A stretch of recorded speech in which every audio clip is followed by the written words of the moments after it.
with Sam Seder. The destiny of America is always safer in the hands of the people than in the conference rooms of any elite. Sam Seder. They are unanimous in their hate for me, and I welcome their hatred. We must guard against the acquisition of unwarranted influence, whether sought or unsought, by the military-industrial complex. The Majority Report with Sam Seder.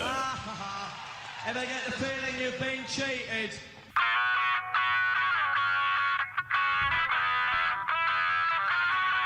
It is Thursday, January 26th, 2023. My name is Emma Vigeland, in for Sam Seder, and this is the 5-time award-winning Majority Report.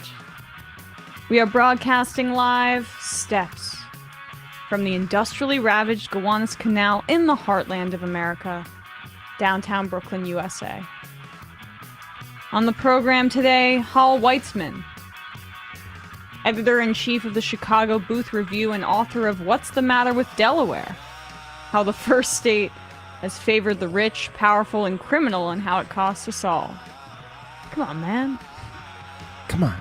Come on. And later in the show, Lee Harris, staff writer at the American Prospect, will be joining us to discuss her latest piece on Wall Street's attempts to infiltrate Green New Deal initiatives. Meanwhile, Israeli forces murdered 9 Palestinians in their latest raid of the West Bank, including a 60-year-old woman. That's 29 killings so far this year in less than a month, including at least 5 children. There are also reports that say that Israeli forces fired tear gas inside of a pediatric hospital ward. Adam Schiff has announced his intention to run for Feinstein's Senate seat in 2024. Katie Porter, Barbara Lee, hash this out, please. We need a unified front against that goober. U.S. GDP rose nearly 3% in the final quarter of 2022. Now wages, please. Obama-era advisors are already publicly panicking about the debt ceiling. The same ones who wanted to cut Medicare and Social Security to appease Republicans. Thanks, but no thanks for your input. Kevin McCarthy's bigoted campaign to remove Ilhan Omar from the Foreign Affairs Committee is hitting a snag, since a move on that specific committee requires a full House vote. The Supreme Court has issued its first opinion of the term, and it's a unanimous decision that sides against disabled veterans who are seeking compensation for their injuries. 4 state legislatures are considering bills that would ban transition care into young adulthood, including making it a felony to provide care up until the age of 26 in South Carolina and Oklahoma.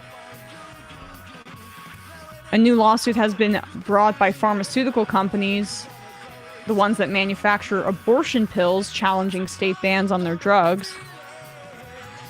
The Biden administration has banned logging in Alaska's largest national forest, also North America's largest temperate rainforest. A group of left-leaning legislators in Peru have filed a motion to impeach President Dina Boluarte over her handling of protests in the wake of the ousting of Pedro Castillo. Dozens have been killed. And lastly, Meta has officially reinstated Trump's Facebook and Instagram accounts. Oh boy. All this and more on today's Majority Report. Welcome to the show. A Majority Report. I mean, I gotta get that branding in there, right? Yeah. Right? Yeah, you're leaving money on the table. Because at the show, there were people donning a Majority Report shirts. There was. It was I took a photo of it and I went to look back on it. Very blurry. Yeah. Very blurry. Shout out to a fellow from Connecticut, I believe, was who had the M Majority shirt on. I was very appreciative of that. And we got to get that back up in the merch store. Because who knows how far we can go with that branding. I realized that since we were talking about Marvel movies, we did not decide on which clip we want to start with. Oh, that's true, yeah. So maybe we can just start with one since I headlined it.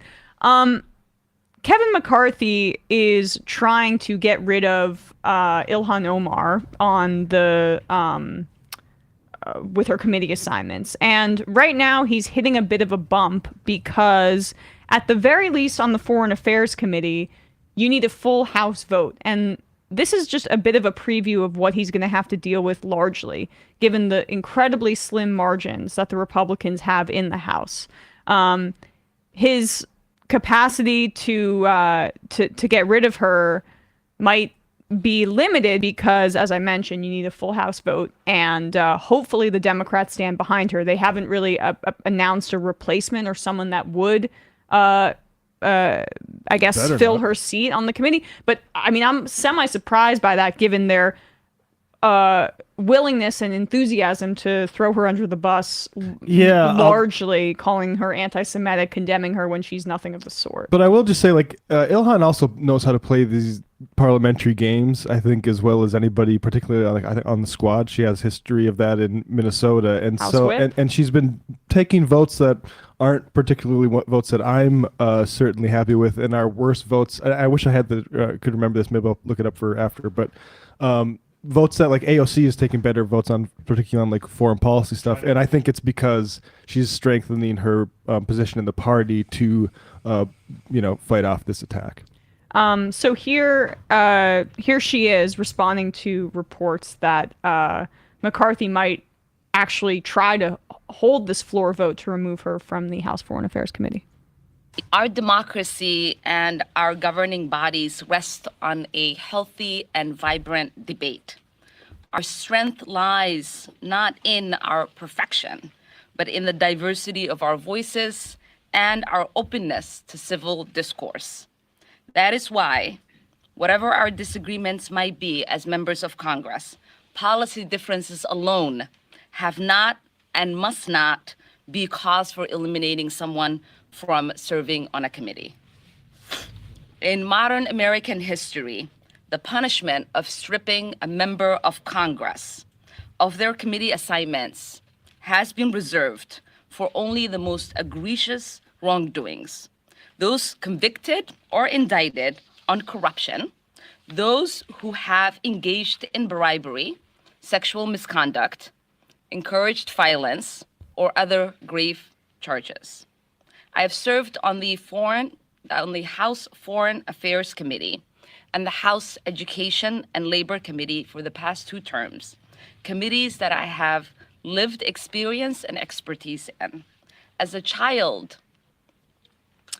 who survived war, lived in a refugee camp, I would have never imagined that I would one day have the opportunity to serve on a subcommittee on Africa, global health, and global human rights. I would not have believed that I would one day not just serve as the first African-born member of Congress, but on a committee that oversees policies towards the continent.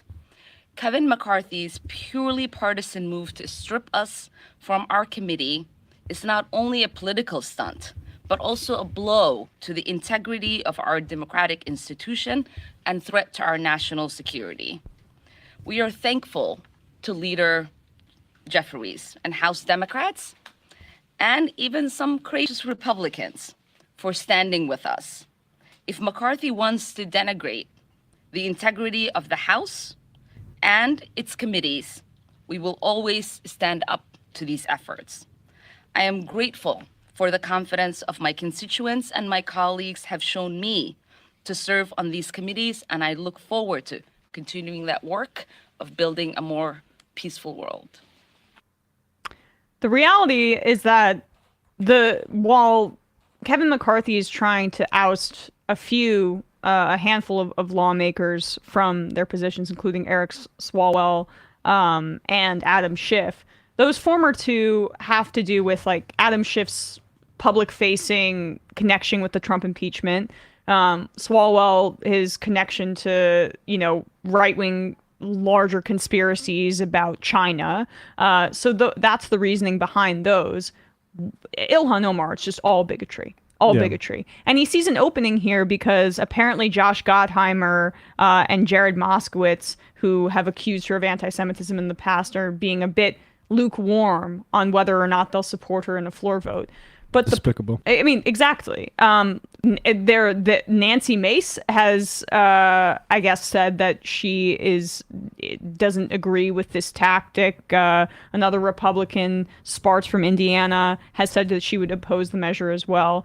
The reason that Marjorie Taylor Greene and Paul Gosar were removed from committees in 2021 was because they tried to overturn the Democratic result. And Marjorie Taylor Greene, I guess it was a little earlier because of her conspiracy theories. But Gosar in 2021 was because he was supportive of a coup in our government.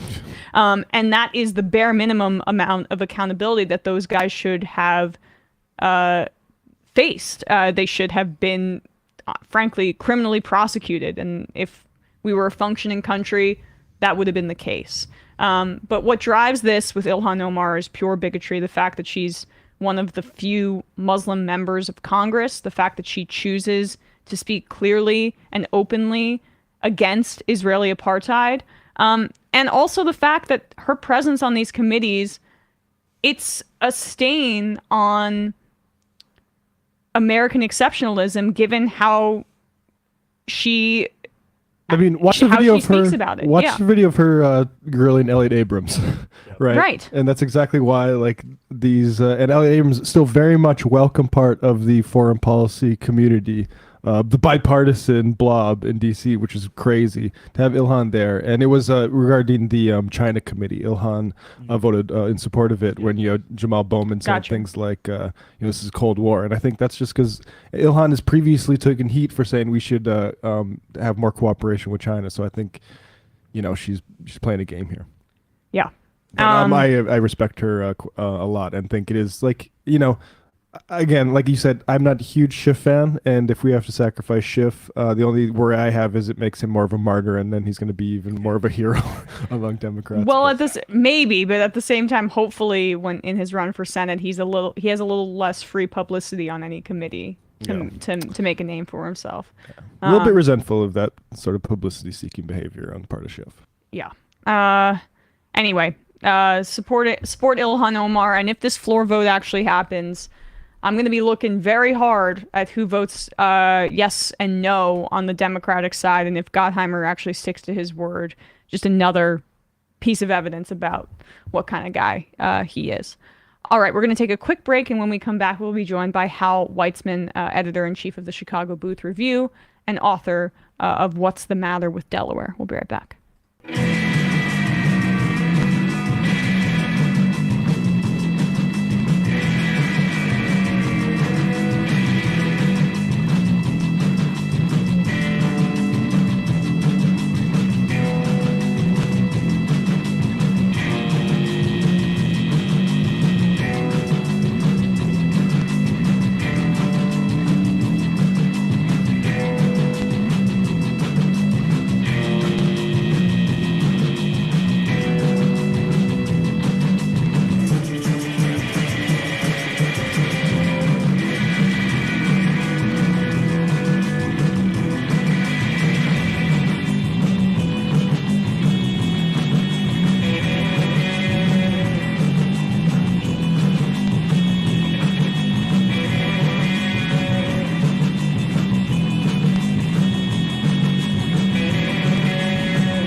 We are back, and we are joined now by Hal Weitzman, editor-in-chief of the Chicago Booth Review, author of What's the Matter with Delaware? How the First State Has Favored the Rich, Powerful, and Criminal, and How It Cost Us All. Hal, thanks so much for coming on today. Really appreciate it. Thank you very much for inviting me on. Of course. So, just some staggering statistics that I was not aware of until researching for this interview in your book. I did not realize that Delaware, one of the smallest states in the country, has 2/3 of U.S. public companies registered there, let alone private companies. And there are way more corporations than people in the state. I mean, I knew that it was the place to incorporate, and the Biden is the credit card senator, and that's where he was from. But I did not know how massive it was. I guess we can just start there, the sheer volume of corporations in the state of Delaware. Yeah, I mean, so you put your finger on it. 2/3 of the biggest companies in America, the Fortune 500, are incorporated in Delaware. Of course, that doesn't mean they're actually there. Right? This is a legal fiction. It means that they have a registration in Delaware. And we can talk a little bit more, if you want, about what that means. But most companies of any size that are listed in the United States are incorporated or officially registered in the state of Delaware. As you said, Delaware has a population of just over 1 million people. So it's about the size of the Grand Rapids or Tucson metro area. But it has 1.8 million corporations that are legally there. Now, as I said, they're not physically there. You don't have to go to Delaware to register in Delaware. We can talk a little bit about the process, but these are not companies that have a physical location necessarily in Delaware, but they are officially registered in there and get various a variety of benefits from being there. So it's not just the credit cards, as you say, it's a whole variety of companies that you and I use every day. It's impossible to avoid Delaware. Delaware is everywhere. If you think about, just Google and Amazon and Facebook and LinkedIn and Twitter and Visa or MasterCard or your phone, Verizon, AT&T, T-Mobile, Sprint. Delaware is the corporate air that we all breathe. If you're a consumer, then a lot of your day you are dealing with companies that are registered in Delaware. So it's really a huge part of the capitalist system. But as you say, because it's small, it kind of flies under the radar. We don't think a lot about Delaware. And that's what drew me as a writer to this story, was that it seemed very unexplored. Well, its size, I think, is key to understanding Delaware, right? I mean, would it be safe to call Delaware a version of the Cayman Islands, except just domestically?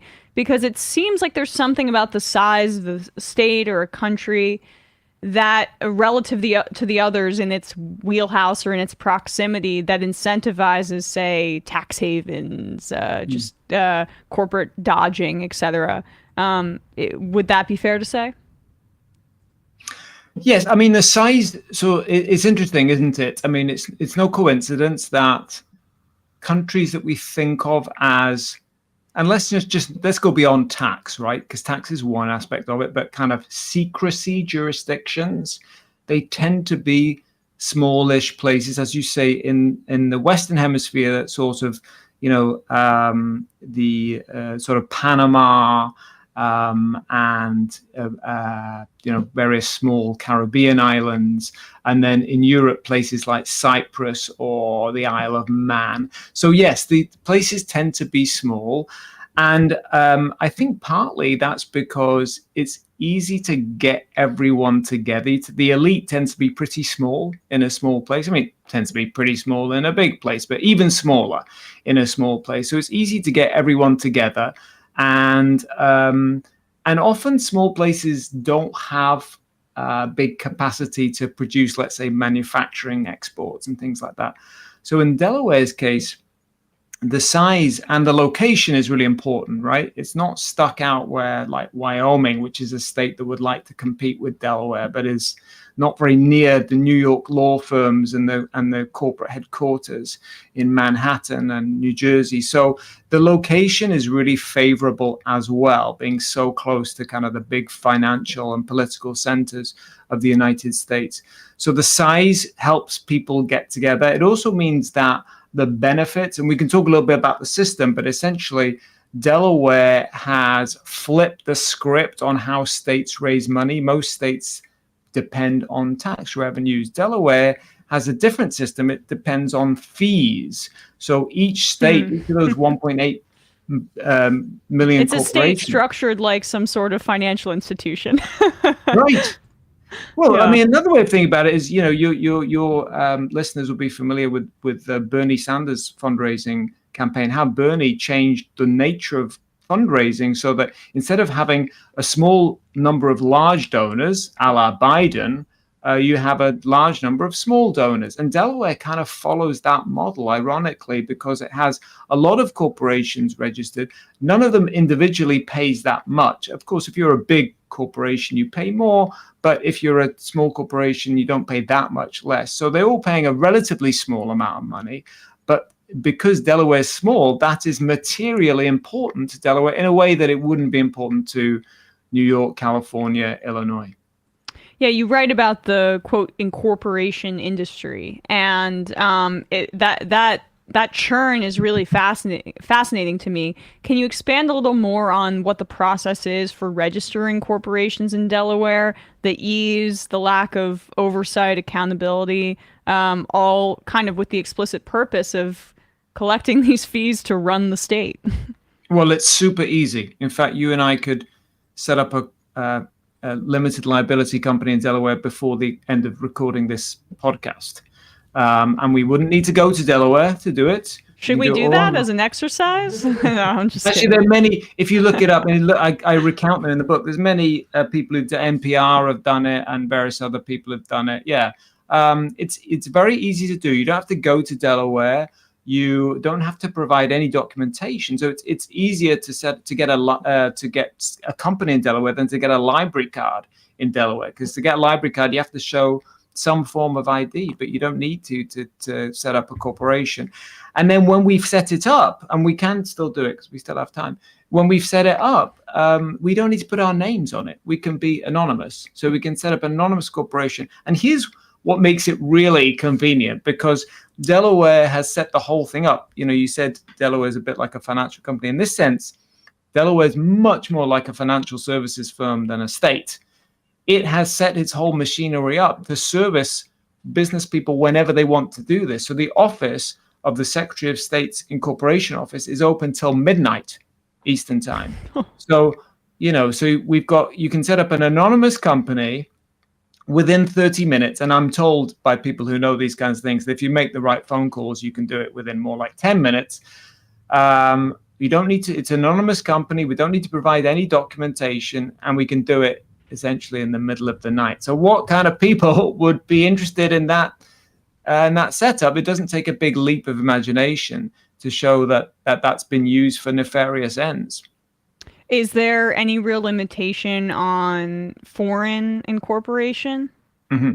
So this is the part that I find quite scary. I don't know if you've ever written a story, or you're researching a story and you cannot quite believe that that's true. So you just have to, before it gets published, you have a little panic attack and you have to double check it. So that happened with me. Having written this book, researched it and written it over a period of like 5 years, I had a last minute panic, and I contacted the Secretary of State in Delaware just to check about this issue about foreign corporations. And the question I asked specifically was, what proportion of the 1.8 million companies registered in Delaware are foreign? By which I mean are controlled by people who are outside the United States, and what proportion are controlled by people within the United States? And they said, we don't know. And there is no way of knowing, because this don't ask, don't tell policy results in a situation where there's no transparency, not only to us, but to them as well. And this has been very frustrating over the years for example, for law enforcement when they're trying to trace international money laundering or drug trafficking or people trafficking, and the trail leads to Delaware. Often that was a cold trail because there was no there. There's nothing to find because they didn't even ask the questions about who controls the companies. I mean, I want to get into some of the state legislative, the state legislators and where they have dropped the ball, perhaps intentionally, in a bit. But before we get to that, I wanted to go through the history to see how Delaware did become this home for corporations, because you write about this, and this is fascinating. I'm from New Jersey, so this could have been me, right? That they did take the mantle from New Jersey in the early part of the 20th century, if you don't mind taking us through that. I'm history. glad you're asking me this, because I had a review in the Financial Times, my old paper, and they said there was too much history. But I think you have to understand the history, otherwise you don't understand how we got there. And then there's all sorts of narratives about we won. Well, the important part is Delaware didn't get this industry because it had a better business model. It copied the business model that New Jersey had previously had. So the potted version is this: at the end of the 19th century, New Jersey allowed holding companies where one company could own another, essentially. And then it relaxed all sorts of rules on corporate structures. And because of that, all sorts of companies from all over the United States moved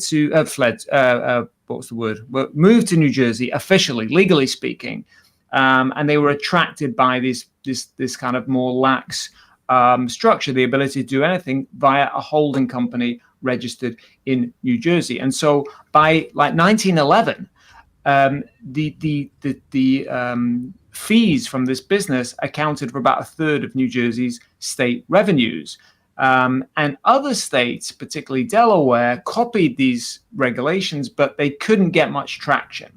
Then there was the famous election of 1913, when Taft was the president, and the people running against him were Woodrow Wilson from your home state, and Teddy Roosevelt.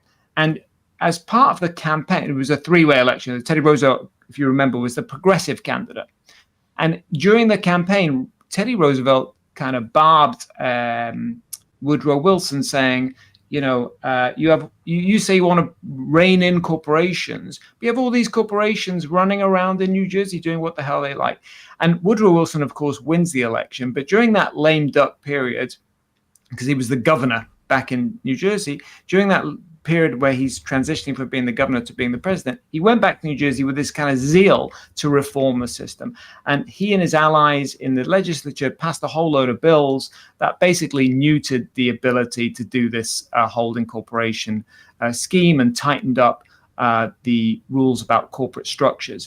And the business, as had been predicted, fled New Jersey and went to neighboring Delaware, which hadn't done anything innovative other than copy what New Jersey was doing. And of course, Delaware welcomed all these companies with open arms. So it kind of picked up this crown that New Jersey had deliberately thrown down. And now the situation is the same for Delaware. Now corporate fees account for about unassociated revenues like abandoned property, gift cards that you didn't spend all the money on, all that money cumulatively that goes to Delaware accounts for about 40% of its state budget. So it needs this business. That goes back to the size. It needs this business. It cannot afford to do anything that might threaten this so valuable source of revenue.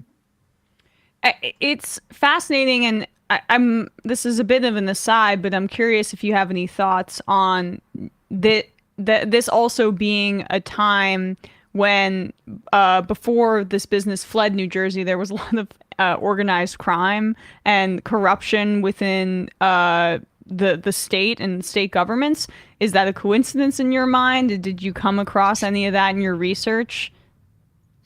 You mean so organized crime in Delaware? Well, in Jersey, because now I feel like this is a much more white collar version of like, say, what's being depicted in Boardwalk Empire, right, or something like that. Oh, that's a great question. I don't know. I'm not able to shed much light on that. Maybe I'll write a book about New Jersey next, and then there you go. You can advise me on that one. So another thing you talk about there, you call the industry essentially where businesses are created the franchise. How do you define that? What does the franchise within Delaware entail? Well, I didn't come up with that phrase, the franchise. That's what they call it. They call it the franchise, which is shorthand for the system whereby companies are registered in Delaware, the legal infrastructure, which is, a little complex, but they have specific business court, a chancery court.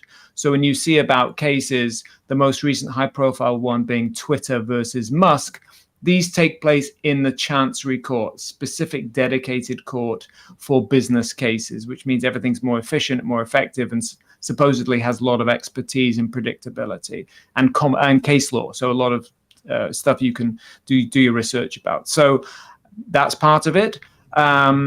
There's a bankruptcy system. So Delaware makes a lot of money through its bankruptcy courts.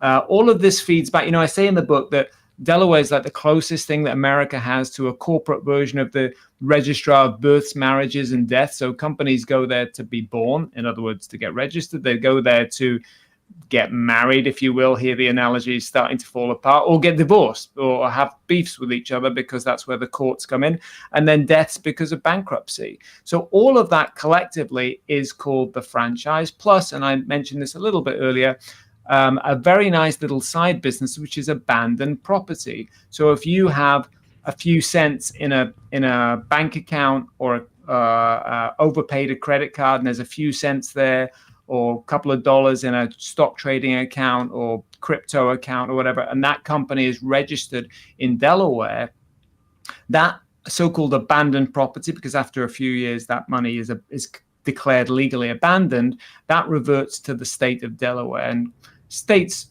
do various things with those. Most of them hold it in a separate account and look for the people who actually own the money, but Delaware just spends that money, and that's a nice $500 million a year business for Delaware, abandoned property. So all of that taken together is considered to be the franchise. And as I say, financially, that is so important for Delaware, and it's important for Delawareans because it's estimated that Delawareans only pay about 50 cents on the dollar for every dollar of service they receive. So they call it let me get my colors right, because I think it's so a red. Is that right? Red is Republican. So red taxing state. It's a red taxing state with blue spending. So every politician's dream: low taxes, high spending, and a lot of that is paid for with corporate fees. I mean, the franchise tax as well. Can you talk about that as well? What that entails, and like essentially the tax that bridges the gap that you described there. Yeah. So as I say, it's a pile them high and sell them cheap type business. High volume, costs a few $100. We still have time if you want to create that corporation before the end of the podcast. But if we do it, we have to pay a fee, depending on how quickly we want to do it. And the fee that we would pay to set up a limited liability company, you've probably heard of those, right? Limited liability companies account for about 70% of all the companies that are set up in Delaware. And there are about 1,000 companies being set up every day in Delaware. So 700 of those, more or less, are limited liability companies on average. So the rest are what so-called, I mean, it's a little technical, but C corporations, like the big listed companies that were, the sort of, I was thinking of Bath and Body Works, these kind of, or whoever, the big MasterCards and everyone else, they are C corporations. They pay higher fees, but most of what's set up is a pretty low fee. In other words, a few $100s for the basic level of service. But if you aggregate all that up, it adds up to a significant amount of revenue for Delaware, probably close nowadays to about $2 billion in fees alone, which for a small state like Delaware is extremely significant. And as I say, add in all these adjunct source streams of revenue, you get to about 40% of the state budget. And they really have, as I said earlier, flipped the script. So Delaware collects more in corporate fees than 42 other United States collect in corporate taxes. So they have completely changed the model. Very innovative, not very easy to copy. There's several other states that would like to, like Nevada, but they haven't been able to. But they have completely flipped the script and made themselves financially much more secure. But having said that, if there's any sniff from regulators or the federal government that this might be shut down, it would be financially disastrous for Delaware. Yeah, I mean, and you talk about the relative proximity to New York and stuff giving it an advantage. Delaware close to DC as well, and that's, I guess, where we can move in a second. But I did want to ask you also about the preponderance of single-use LLCs. So this was something I wasn't aware of, right? I mean, you just talked about LLCs and how ubiquitous they are, how widely used they are.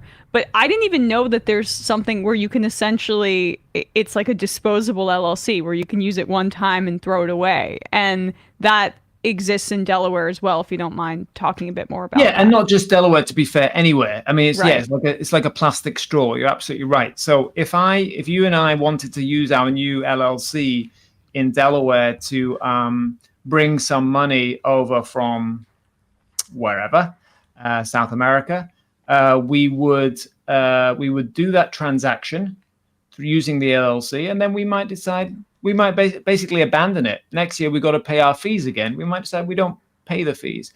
The challenge here, as an academic, because I am at University of Chicago, so I'm trying to approach this as a little bit in an academic way and look for data. The challenge is there isn't a lot of data on single use versus repeated use, so we don't know.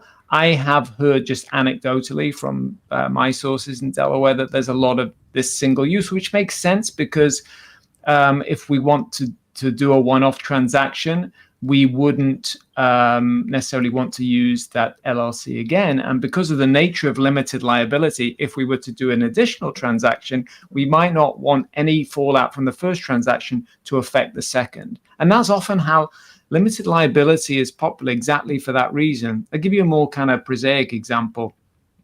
I'm sure many of us have stayed at an Airbnb. Airbnbs increasingly are registered as single limited liability companies. And what you've probably experienced if you have stayed at an Airbnb is that you try and call the owner and there isn't an owner. It's a company in New Jersey or wherever, and they control 55 Airbnbs all over the country.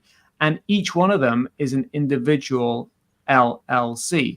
Now, one of the reasons I found out about that is because a little quirky thing that happens in Delaware, LLCs are so important to Delaware that in some places they are allowed to vote in elections. They are allowed to vote in special elections. So in Newark, Delaware, as they pronounce it locally, they had a special election. And they, under the rules that they have, each LLC can vote separately, which enabled one person to vote 31 times in that special election because they had 31 individual properties, each of them registered as a separate LLC. So this LLC thing is very widely used. And as far as I know, quite a lot of it is used as single use, which, as you say, for Delaware itself, means that they got to sell, which gives the whole industry a little bit of a Ponzi aspect to it. So if I'm hearing you right, LLCs statutorily are allowed to vote in elections in Newark, Delaware? I just want to emphasize that again. Special elections, yeah, and I write also in Rehoboth Beach, where our president has his second home. Yeah, the LLCs can vote, companies can vote because they're property owners. Think about it. The property is owned by an LLC. So just as an individual property owner might be able to register to vote, the LLC can vote in special elections, not in the... Now, there was a proposal, which is why I wrote about it, in Rehoboth Beach, which is the resort where lots of people from DC have summer homes, that there was a proposal in Rehoboth Beach that they be allowed to vote in all elections, but that was not popular, so it was dropped. But still, in special elections, things like tax raising elections, they are allowed. LLCs are allowed to vote. Yeah. So you had one individual voting 31 times.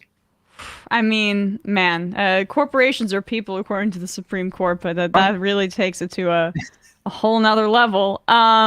You just mentioned Biden there, and I think it's important that I ask you about it. I mean, this is his state. He served as the senator for one of the two senators from Delaware for nearly 2 decades, from the early 70s until he became vice president. You know, he's been called the credit card senator. I think his reluctance to relieve student debt is deeply tied to his ties to these kinds of corporations and credit card companies' moneyed interests. And I also think that Chris Coons, his the current person who holds that Senate seat, and I think Biden has really tried to make him in his image, holds many of these attitudes as well. In your research into Delaware, what was Biden's explicit connection to this kind of industry or Ponzi scheme of LLCs and incorporation, as you discuss, and his attitude towards it? So I would say that he didn't create the system. I mean, it's been around for over 100 years. But he is very much a creature of the system. So if you look at, as you say, his voting record, and in the book I also talk about his voting record on busing, which is related to attitudes in Delaware as well, and the more conservative aspects of Delaware's politics around race relations are reflected in its attitude towards corporations as well. I mean, it's no coincidence that states that used to be slave-owning states, like Delaware, tend to be more conservative to when it comes to businesses as well. So that's one aspect. The credit card thing is huge because, as we may have said earlier, 4 out of the 5 biggest credit card companies are located in Delaware.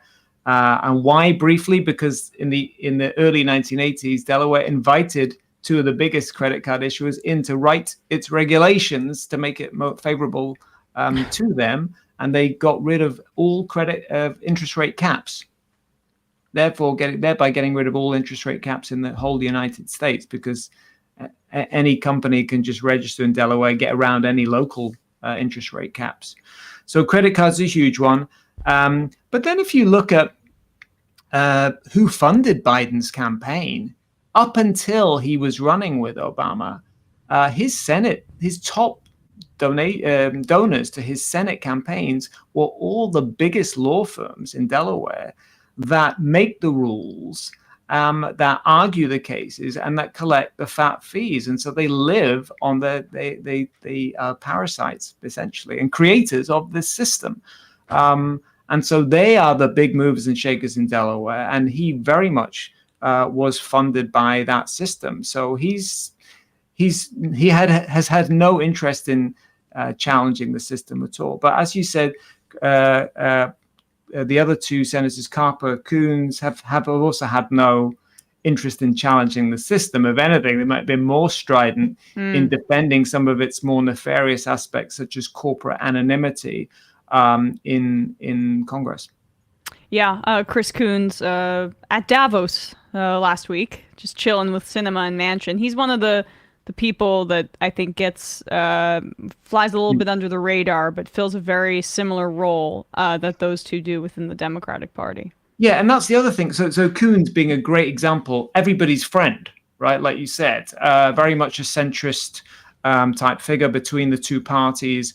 And Biden is similar kind of character. And they have this system in Delaware, which they call the Delaware Way, which officially means to people who like the Delaware Way will say, well, what it means is we all get together on, everyone knows each other, and we get together and we sort things out, which is kind of what Biden has always said. And sometimes it's worked out on Capitol Hill and sometimes it hasn't. More often probably hasn't than has. But in Delaware, what it really means is that we all know what we want to do, which is keep this system going. And we're going to write rules behind closed doors. We're going to rush them through the state legislature so there's no proper debate. For example, the way that the corporate code gets made in Delaware is that there's a committee of the Delaware Bar that writes changes to the code every year in secret, gives them to the state legislature, which is a part-time body that has no lawyers in it barely and has no capacity to evaluate these changes. So they basically just rubber stamp them. And then the governor also has no capacity or interest in challenging these or questioning them, and also rubber stamps them. So you have a system where these working lawyers from the Delaware bar make the rules that they themselves will appear in court under, which could always seem to me like the fox guarding the hen house. So these lawyers are the very ones who've been creating the system, keeping it going. Big law firms based in all around the what used to be called Rodney Square in the middle of Wilmington. And these are the ones who backed Joe Biden for the past 40 years. Yeah, I mean, I think it's just important, if not uncomfortable, to acknowledge that, because he might have moved past it. He might have been vice president. He might have more progressive people on his staff, but that 40 years of being a creature of that political system is in him still, right? And if you want to understand his instincts or his kind of desires as president, you have to understand that. I think it's even worse than that. He's proud of it. If you go to White House website and look back on some of the speeches and look up where he's mentioned Delaware, he always says proudly, "We're the corporate state," you know. So he's very proud of Delaware's record as a home of corporations. But the dark side of that is anonymous corporations and all the ways they've been misused for, as I say, from money laundering, international crime, drug smuggling, arms smuggling, people trafficking. Well, Hal Weitzman, I can't recommend this book enough. It's called What's the Matter with Delaware? How the First State Has Favored the Rich, Powerful, and Criminal, and How It Costs Us All. Thank you so much for your time today. I really appreciate it. Thanks. I really enjoyed the conversation. Thank you. Same here. All right, folks, we're going to take a quick break, and when we come back, we're going to be joined by Lee Harris of the American Prospect.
We are back, and we are joined now by Lee Harris, staff writer at the American Prospect, whose latest piece is called Wall Street's Big Bet on Rewiring America. Lee, thanks so much for joining us today. Thanks for having me on, Emma. Of course. So your piece starts discussing Ithaca, New York, particularly. But this story is much broader than Ithaca just in and of itself. So if you don't mind starting there, why, I guess, Ithaca was so important and illustrative of larger trends around climate politics in the country. Yeah, for sure.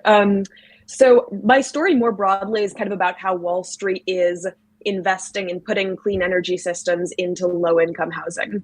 And since the IRA, the Inflation Reduction Act, created these billions of dollars in clean energy subsidies, banks have gotten really interested in putting heat pumps and solar panels into poor neighborhoods. And on one level, that's something we should probably want, because for decades, private banks have been underinvesting in these poor areas. It's really hard for building owners in inner cities to get loans for building upgrades. But my story kind of looks at in Ithaca and then more broadly how these investments are being made with very little public scrutiny or oversight. And in particular, they're being led by this startup that's really secretive about its model. So just to zoom out for a second and like talk about what's happening. Cities are trying to upgrade their buildings to clean energy, right? And this is a huge undertaking. Like the closest analogy is probably the New Deal's rural electrification program, which brought electric transmission lines to really remote parts of the country. And this is even bigger than that. It's not just about building new transmission infrastructure, but overhauling the 130 billion buildings in America. Super expensive. And if we do it well, decarbonizing isn't just good for the planet. It also could mean, cheaper heating and cooling and reducing local air pollution for buildings. It means lower rates of asthma and allergies in kids. But it has this huge upfront price tag attached to it. Now, Bernie Sanders's original Green New Deal was a $16 trillion investment, something much more in line with the kinds of investments made during the New Deal. And if we were in that world, we probably would have had whole offices devoted to directing these investments from the federal level, with way more investment in local labor forces and more coordination. Sadly, we're not in that world. We're in the world where we got the Inflation Reduction Act, which is a set of tax credits that are run through the IRS. And even with those tax credits, clean energy equipment is still really expensive. So back to my story. Enter Block Power, which is this startup I mentioned, the subject of my story. They've signed contracts with a number of big and mid-sized cities across the country, including Denver, Menlo Park, Oakland, Atlanta, and Ithaca, New York. And you can jump in here, but to tell you briefly about the model in Ithaca, Ithaca decided to overhaul all of its buildings at once, which or kind of on an accelerated timeline, which makes sense because it's cheaper if you can do like bulk orders of heat pumps and if you can bring in a bunch of construction crews at the same time. And it considered issuing a bond to make those investments, but it decided that would be too expensive. And instead it brought in Block Power, this tech startup, which has attracted a number of big name investors like Goldman Sachs and the venture capital firm Andreessen Horowitz. Ithaca's leadership said that Block Power was willing to provide a lower cost of capital than they would have been able to get by floating a bond. So one of my initial questions for the story was like, especially in this interest rate environment, why are investors getting interested in a fairly complex and untested deal like this with low rates of return? Like the CEO of Block Power told me they're only taking single-digit rates of return. Why is Goldman doing this when it could be making a lot more money elsewhere? And I have like a couple potential answers to that from the story, but I'll stop there. Yeah, well, I mean, that is very fascinating. And there's a lot that I want to hit on that you mentioned there. One, how the IRA does not have conditions that would ensure that union workers are set to be working on these kinds of clean energy initiatives, is my understanding. A lot of this is just essentially giveaway to private developers, and it creates a vacuum for venture capital and Goldman Sachs or whatever to fill, as opposed to the much more robust kind of initiatives that you would describe in the New Deal, where that would not be possible. I mean, a lot of what you write about is, I think, the inevitable cracks being filled by these kinds by Wall Street, when that could have been done by, say, public funding. Right, exactly. This was not inevitably the world we would be living in, but the way that they're making this pitch to investors is really interesting to me, because, like I said, they claim at least that investors are only taking single-digit interest rates. However, how are they making it attractive? For one thing, Block Power's marketing it as an ESG investment. So ESG is like environmental, social, and corporate governance, I think it stands for. And banks have been marketing ESG as, like climate friendly or fighting racism or whatever, but it's completely unregulated. You can slap an ESG label on anything, including like Exxon stock. But despite that, investors have continued to make these ESG offerings. He wants to securitize these equipment leases for heat pumps in low-income homes and sell them as part of a national ESG portfolio. They're also producing on the blockchain something they're calling environmental justice carbon offset tokens. Oh boy. Which are basically big polluters can come in and say, we're investing in reducing emissions in low-income housing, which it's not yet clear that they're doing. I asked Block Power for examples of successful projects they've completed, and they declined.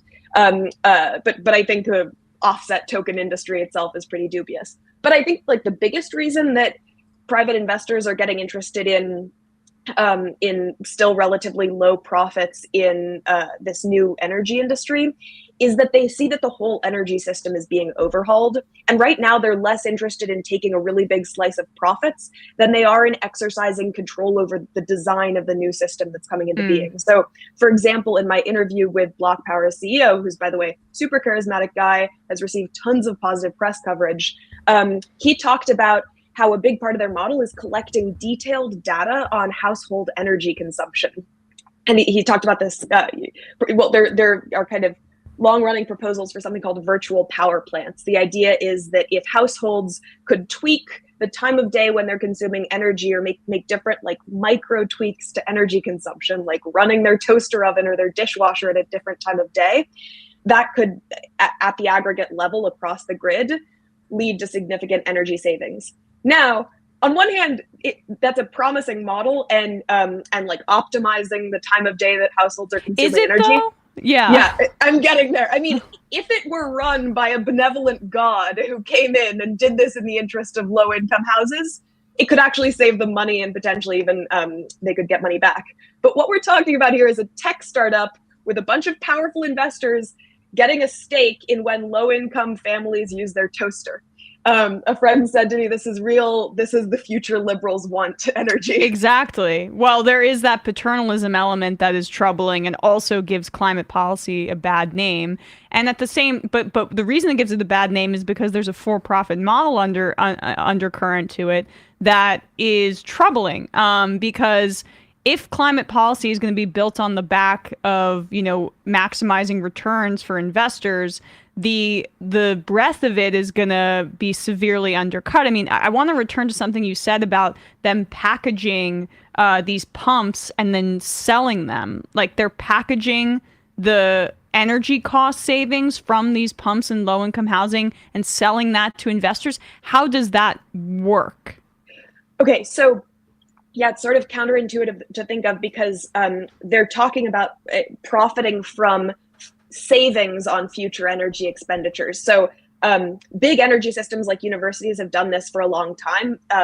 Something called an ESCO will come in and offer a deal for a building owner to pay what he was expecting to pay over the next 10 years in energy costs, but the ESCO will come in and make the building more energy efficient and then pocket the savings or pocket some portion of the savings. But here, and maybe that makes sense, for a university or whatever, but we're doing this huge public investment that has been marketed as not only being good for the climate, but also being good because it means energy savings for regular consumers. And it seems to me that if that's true, even if there's an upfront cost of capital and the energy savings pay for that, then the consumers should still be able to pocket the energy savings. This is totally possible to design with something like a nonprofit ESCO, Right. a government run agency that just where it goes back to the the user of the energy as opposed to being outsourced to a for-profit model for investors. But instead, we're doing this on the balance sheet of Goldman and giving them considerable control in the process. That is immensely concerning. I mean, so in terms of control, what does that look like, right? Yeah, go ahead. We are still in the pretty early stages, and a lot of this is going through startups like Block Power, which is a really big player in this space, which is signing individual contracts with different cities. So we don't know a lot about the specifics of what these deals will look like yet. But my point has kind of been, rather than some big federal agency negotiating on behalf of the public and making sure that these deals are struck according to really favorable terms, you have cities with kind of huge asymmetries of information trying to negotiate with this kind of shady startup that they don't know a lot about. These deals might be different city to city, and then the prices that they give consumers vary from house to house. Their whole model is that they specifically analyze the risk of doing a rehab project at a given house, and then they give kind of individually negotiated leases to these different homes. So those could be on, you're just basically trusting Block Power to give people good deals. And it seems to me that the kind of logic should be completely flipped, that if we are bringing in private finance because of the scale of the investment needed, the government should be extremely vigilant in making sure that these deals are consistent, transparent, that the public knows exactly what's going on. But that's part of why, and you write about this, they're targeting mid-sized to smaller cities, and that asymmetry benefits Wall Street. Yeah, it's a good point. A lot of these cities don't have the resources to vet deals thoroughly or really understand the contracts they're signing. So I think this will be a thing to watch in the next couple of months, because the design of the IRA, not just in home retrofits, kind of across the board, is about striking these big partnerships with private investors. But who's analyzing the terms of those deals? It's really diffuse, with a ton of opportunity for fraud and corruption, and just for Wall Street to make off with incredibly high profits. I want to return to the low-income housing angle to this, because this country is desperately in need of low-income housing. There's been, for decades at this point, a federal kind of moratorium on funding for new public housing, and yet this is the form that it's coming in now. I mean, that's a bit concerning, given the desperate need for low-income housing, that this kind of retrofitting is now tied to a for-profit model. That's a good point. I don't know, and I wonder what kind of effect it'll have on building housing. I mean, in some ways, it's easier to build, whether you're doing it publicly or privately, new housing stock that's energy efficient, but it's really hard and expensive and complicated to go into old housing stock, and so many cities have aging housing that hasn't been upgraded in decades, and retrofit it to be clean and less polluting. Yeah, right, exactly. So returning to Ithaca, do you see this model being replicated more broadly in other cities, and what are the larger scale concerns that you have about this kind of taking hold elsewhere? I think the long-term question is that it's kind of no longer a question whether major institutions of private finance will be involved in the energy transition. They're kind of the model we've chosen to go with, as I said at the start, is not this robust public Green New Deal that's about investing in local workforces and union labor and all the way up through the supply chain, but instead about bringing in most of the capital from the private sector. So at that point, I think the responsibility of the public will just be oversight and making sure that they're not getting fleeced in these deals. And so far, I don't think that's happening. I hear that. Lee Harris, staff writer at the American Prospect. Please read this piece. It's fascinating. Wall Street's big bet on rewiring America. And I'm looking forward to more from you at the American Prospect, one of our favorite places to highlight here on the Majority Report. So really appreciate your time today, Lee. Thanks so much, Emma. Bye-bye. Of course. All right. Well, with that, we are going to head into the fun half of this program. First, we rely on your support here at the Majority Report. We really do. So please become a member at jointhemajorityreport.com if you like our work. it's like you saw the terms of that Crowder contract. This is David versus Goliath here. It is baby. funny. Yeah, I mean, just to dwell on that a little bit, like I've been thinking about this because whenever we got, especially around the Ethan Klein thing, the Crowder fans would be like, well, you guys only have 1.2 million subscribers. Crowder has 6 million. Yeah. It's like, motherfucker, you have 50 times the operating budget. 50 times. I mean, like, I don't want to go into what I make, but it's many figures below that. Wait, hold on. I Googled your net worth, Emma. I'm pretty positive it's Yeah. I mean, Matt, we know is like rolling in. Look, I forget what it said, like without any sort of lingering doubts, I've accumulated 1.5 million dollars. Which, that would be nice. Right. Anyway, but please become a member. Join the MajorityReport.com. Fund our lives. That would be helpful. And today on ESPN, youtube.com/ESPN show, we will be giving our picks for the conference championships, which, I mean, these are the 4 teams that deserve to be there. And it's really, really exciting time for football. Plus, we'll be talking, and I will be getting Bradley's first reactions to Nathaniel Hackett being hired as the Jets offensive coordinator. And if it means Aaron Rodgers will be actually traded to New York, that would be a media firestorm that I don't even know if the city will still be afloat at that point. youtube.com/ESPN show. Matt? Yeah, I did a solo Left Reckoning on Tuesday evening. Folks can check. It got censored. Oh, no. Because I played that clip of Jimmy Fallon and Paris Hilton scamming people. And, I'll just say, like, we're on YouTube. YouTube's sort of supposed lip service to fair use is all a marketing lie. It has nothing to do with their legal department. The idea that, first of all, copyright should be against the First Amendment. The only reason it's not is because there's a subsequent clause that says you allow a limited monopoly over an expression of an idea. We were not expressing the idea that you should all go out and get guerrilla NFTs. We were criticizing it and documenting it as a scam, and nonetheless, the episode got pulled off YouTube. It might be back up. It takes a long time for it to scrub that stuff, but you can find it on YouTube or on Spotify, the video as well.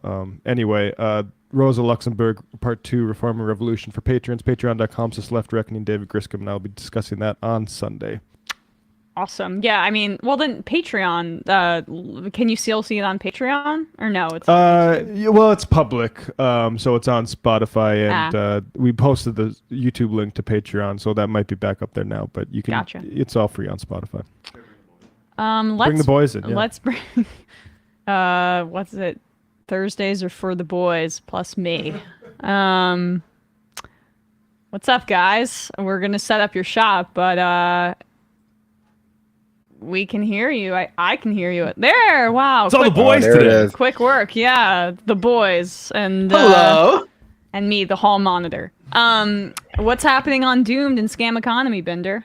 Sure. So on Doomed this past Tuesday, I had on Lance from the Surfs, and we talked all about what's been going on with Steven Crowder and the Daily Wire and Ben Shapiro and their whole kerfuffle and what that means for conservative media. And then on Scam Economy, I had on Ed Zitron to talk about the latest crypto lending company to lose all their customers' money, Gemini Earn, which is run by the Winklevoss twins. So definitely check both of those out. Video at youtube.com/Matt Binder and podcasts at doomedcast.com and scameconomy.com. I'm a big Ed Zitron fan. I think he was on. I either produced a show for that Australian guy who made Joe Rogan look stupid, or it was a Michael Brooks. Might have been Zeps, yeah. But I think I produced the thing with Zitron on. But he's a very good reporter, and you have him on a lot, Bender, don't you? Yeah. He's like I think he's a PR guy who runs like this newsletter pretty much, and the newsletter is really blown up. And he has got really good takes on basically the media business, tech, crypto, just basically that whole industry. He's a good mix of smart and funny. Huh. Yes, he's very funny. Yes. All right, we'll check that out. I can co-sign that. I've actually, before I logged on to join this episode, I was listening to the episode of Scam Economy, so I can co-sign that it's quite good. I will not be listening to this episode of The Majority Report, obviously, even though I am on it. I mean, you got to watch the tape back to see what you can do better, Brandon. That's yeah. I don't do that either. Anyway, yeah, they say you should do that, but I'm not that dedicated. I can't. I deal listen with back it. at 0.75 speed, thinking like, oh, this is where I could have interrupted a little bit sooner. I didn't quite go on long enough. On the flip side, I re-listen to it in slow motion. I really take in what was said on the show. Oh, there we go. I mean, much more sensitive than new Matt here. Brandon, what's happening on the discourse, if anything? Yes. No. I've actually started again. I have a new strategy. We're going strong. We're going to keep going strong. I'm going to be recording a politics episode this weekend. Don't know what has happened yet because I can't see the future. And also going to do an episode on Avatar 2, Electric Boogaloo. What is the subtitle of Avatar 2? The Way of the Water? Mm-hmm. No, it's Electric Boogaloo. Okay, perfect. So Avatar 2, Electric Boogaloo, and Avatar 2, episode. The blue is back, bitch. Blue is the warmest color. Avatar 2. And so, yeah, those episodes will be out for sometime this weekend. All right, great. I'm curious to hear your thoughts about Avatar, but maybe that's for the fun half. Somehow. Interesting. 646-257-3920. See you in the fun half. You are in for it. All right, folks. 646-257-3920. See you in the fun. Are you ready?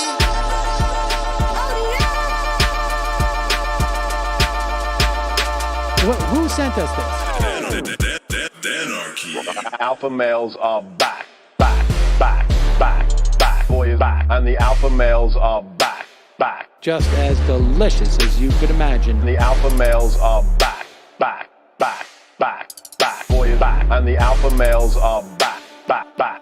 Just want to degrade the white man. Alpha males are back. I take all of it in my throat. Alpha males are back. Snowflake says what? The alpha males are back. You are a madman. And the alpha males are back. Oh no, Sam Seder! What a fucking nightmare! Bring back DJ Denner. Yeah, or a couple of them. Just put them in rotation. DJ Denner. Well, the problem with those is they're like 45 seconds long, so I don't know if they're enough of a break. That's fucking nonsense. See white people doing drugs, they look worse than normal white people, and all white people look disgusting. And the alpha males, psych, fuck them. Snowflake says what?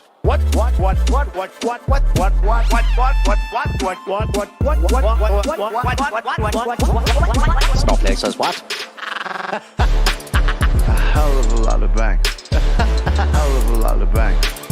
A hell of a lot of bank. Okay, I'm making stupid money. Hell of a lot of bank. A hell of a lot of bank. All lives matter.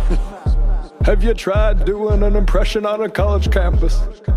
I think that there's no reason why reasonable people across the divide can't all agree with this. Psych. And the alpha males are back. And the Africans are black African. And the alpha males are black. And the Africans are back. When you see Donald Trump out there, doesn't a little part of you think that America deserves to be taken over by jihadists? Keeping it 100. Can't knock the hustle. Come on, fuck them. Things I do for the bigger game plan. By the way, it's my birthday. Happy birthday to me, Jew boy. I have a thought experiment for you. And the alpha males